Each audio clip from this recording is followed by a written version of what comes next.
할렐루야. 사랑하는 성도 여러분, 8월 19일 목요일 아침입니다. 오늘 우리가 생각할 본문은 사도행전 18장 9절에서 11절을 한 번 더 봉독하겠는데, 바울이 복음을 전하다가 두려움에 사로잡혀 떨고 있을 때 밤에 주께서 환상 가운데 바울에게 나타나서 용기를 북돋아 주는 내용이 오늘 본문의 말씀입니다. 밤에 주께서 환상 가운데 바울에게 말씀하시되 두려워하지 말며 침묵하지 말고 말하라. 내가 너와 함께 있음에 어떤 사람도 너를 대적하여 해롭게 할 자가 없을 것이니 이는 이 성중에 내 백성이 많음이라 하시더라. 1년 6개월을 머물며 그들 가운데서 하나님 말씀을 가르치니라. 아멘. 여기 9절 10절을 보시면 주님께서 밤에 바울에게 환상으로 위로하시는 장면이 나오는데, 사도행전을 보면 가끔 주님이 환상으로 나타나셔서 위로하시는 내용이 있지요. 오늘 본문에는 위로하시는데 뭐라고 말씀하시냐면 두려워하지 말고 침묵하지 말고 말하라. 그러니까 바울이 두려워 떨고 있었다는 것이고 복음을 전하지 못하고 침묵하고 있었다는 거예요. 여러분, 왜 복음을 전하지 못하고 침묵했을까요? 바울이 복음을 전하는 곳마다 유대인들이 따라다니면서 괴롭혔는데, 바울이 다메섹으로 가는 길에 주님을 만났어요. 그때 앞을 보지 못하게 되었는데 아나니아가 기도해 줌으로 눈이 열리잖아요.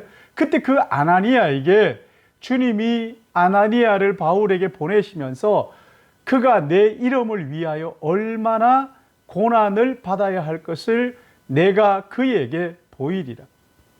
바울은 자기가 어떤 고난을 당하며 복음을 전해야 될지를 미리 알고 있었지만 계속되는 핍박에 두렵고 떨리면서 그만 복음을 전할 수 없는 지경이 되고 말았다는 거예요. 여러분, 누구에게나 그런 때가 있습니다. 갑자기 모든 것이 자기를 짓눌러 오는 그런 무거운 중압감을 느끼는 때가 있단 말이에요. 그러나 그때 여러분, 하나님 우리를 버리신 게 아닙니다. 그때 하나님 우리에 더 가까이 계시지.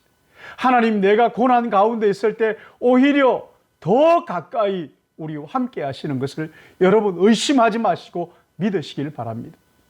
히브리서 13장 5절에는 내가 결코 너희를 버리지 아니하고 결코 너희를 떠나지 아니할 것이라고 약속을 하셨어요. 이런 어려운 가운데서 왜 고린도를 떠나지 않고 머물러 있었을까요?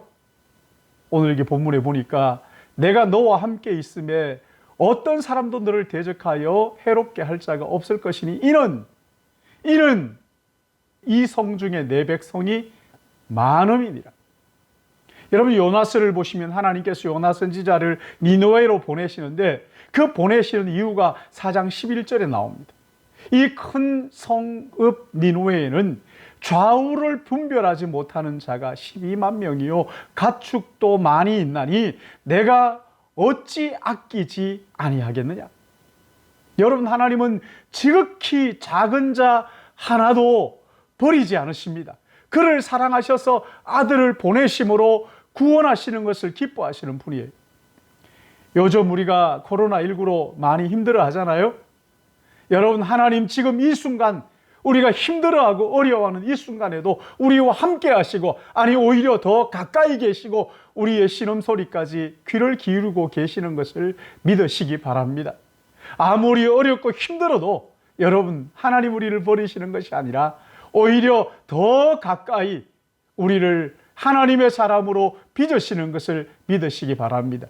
유대인들의 핍박이 바울을 따라다녔지만 이 바울은 고린도에서 1년 반을 머뭅니다. 거기 1년 반 머물면서 하나님의 말씀을 가르쳤다고 했는데, 여러분 1년 반 머문 이유가 뭐라고요? 이 성중에 내 백성이 많음이라. 가르쳐야 할 사람들이 있고 복음 전해야 될 사람들이 있고 이 사람들을 양육해야 할 그런 사명이 바울에게 있기 때문에. 여러분, 우리는 보통 이사 갈 때 어떻게 이사 갑니까? 직장 때문에, 자녀 교육 때문에, 맹모 삼천지교라고 말하잖아요. 어떤 사람들은 부동산 투기 목적으로 이사를 다니기도 한다고 합니다. 나름대로 다 일리가 있습니다. 그러나 오늘 성경은 이 성중에 내 백성이 많음이라, 그러니까 구원받아야 할 하나님의 백성들이 있고, 또 말씀을 듣고 양육받아야 할 하나님의 백성들이 있고, 그 백성들을, 그 사람들에게 복음을 전하고 가르칠 양육의 사명이 우리에게 있기 때문에, 내가 이 지역에 사는 이유가 하나님의 사명이 있기 때문에, 하나님 나를 여기에 세우셨기 때문에, 사랑하는 여러분, 여러분은 무엇 때문에 이 지역에 오셨습니까? 더 좋은 직장, 더 많은 수익, 자녀들의 교육 문제로 옮겨 다니십니까? 아니면 하나님이 나에게 맡겨주신 사명을 따라 움직이십니까? 정말 무서운 사람은요, 누가 뭐라고 말해도 하나님의 사명을 따라 움직이는 사람이에요. 말씀을 드렸지만 우리 교회가 후원하는 인도 꼴까따에서 사역하고 계신 우리 변상희 선교사님, 여러분 결혼할 때요, 어떻게 하면 더 많은 사람들에게 은혜의 복음을 전할까? 그래서 인도 사람과 결혼을 하고 꼴까따에서 사역하고 있다는 것 아닙니까? 여러분 주위를 한번 돌아보세요. 내가 구원해야 할 영혼은 없습니까? 하나님께서 내게 맡겨주신 영혼은 없습니까? 내가 정말 붙들고 말씀으로 양육하지 않으면 이단의 유혹에 넘어갈 사람은 없습니까? 그들이 말씀 위에 굳건히 설 때까지 거기 계십시오. 이것이 그리스도인들의 거주의 원칙이고 집과 직장을 옮겨 다니는 영적 이유인 것입니다. 성령께서 여러분의 눈을 열어 맡겨주신 사명이 무엇인지 깨닫고 그 사명을 위하여 사명의 자리에 서 있는 여러분들 되시기를 예수님의 이름으로 축복합니다. 기도하겠습니다. 자비로우신 아버지 하나님, 사도 바울이 고린도에서 1년 6개월 동안 머물며 하나님의 백성들, 이 성중에 내 백성이 많음이라 구원해야 될 영혼들에게 복음을 전하고, 복음을 듣고 거듭난 영혼들에게 하나님의 말씀을 가지고 그 영혼들을 예수 그리스도의 신실한 제자로 양육하는 일을 위하여 1년 6개월 동안 고난과 핍박 속에도 머물렀던 것 우리가 생각했습니다.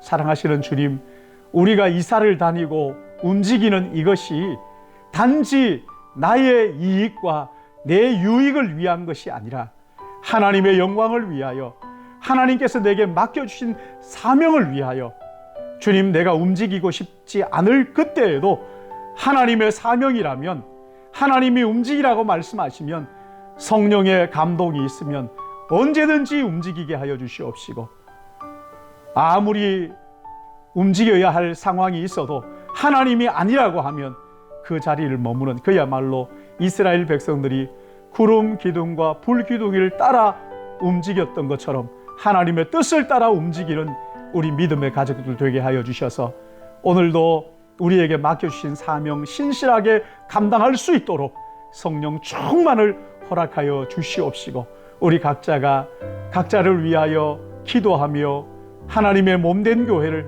든든히 세워갈 수 있도록 은총을 더하여 주시옵소서.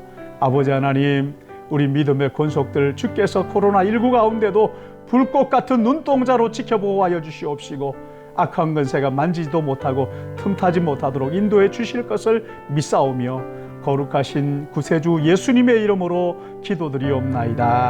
아멘.